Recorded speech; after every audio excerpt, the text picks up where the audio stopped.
High, আজ Sunday আর Sunday মানেই তো ফান্ডে। আজকে সকালটা শুরু হয়েছিল এই যে আমরা যে নতুন ওয়াটার ফিল্টারটা কিনেছি সেটা ইনস্টল করতে এসেছিল। আর সানডে মানে তো রসিয়ে কষিয়ে রান্নাবান্না হবে, তাই স্নান সেরে পুজো সেরে আমি সোজা চলে এসেছি রান্নাঘরের দিকে। আজকে বাপির বিরিয়ানি করার কথা ছিল, কিন্তু আমাদের বাড়ির যে সামনে জায়গাটা ভেঙেছে সেই জায়গাটাতে কাজ হচ্ছে বলে বাপি সেদিকে ব্যস্ত হয়েছিল, তাই আমি লেগে পড়লাম রসিয়ে কষিয়ে বিরিয়ানি করার জন্য। অনেক দিন ধরেই আমার আলু দিয়ে বিরিয়ানি খাবার ক্রেভিং হচ্ছিল, কিন্তু দিল্লিতে না আলু দিয়ে বিরিয়ানির দোকানে চাইলে তোমরা পাবে না খেতে, কারণ মানে কোনো দোকানে আমি দেখিনি যে আলু দিয়ে বিরিয়ানি পাওয়া যায়। আর বিরিয়ানিতে আলু ছাড়া আমি যেন ভাবতেই পারি না, চিকেন মাটন থাক বা না থাক বিরিয়ানিতে এক টুকরা আলু থাকলেই আমার হয়ে যাবে। এই যে বিরিয়ানি করতে করতে একবার বাড়ির সামনেটাও দেখতে চলে এসেছিলাম কেমন লাগছে।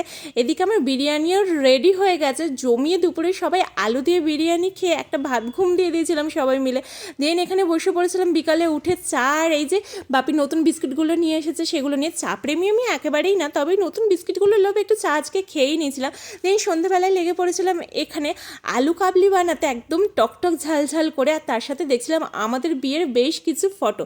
চলে আজ তবে আসি, দেখা হবে নতুন কোনো ভিডিওর সাথে। ভালো লাগলে অবশ্যই লাইক করবে, সাবস্ক্রাইব করবে। সবাই ভালো থাকবে, সকলকে ভালো রাখবে। দুগ্গা দুগ্গা।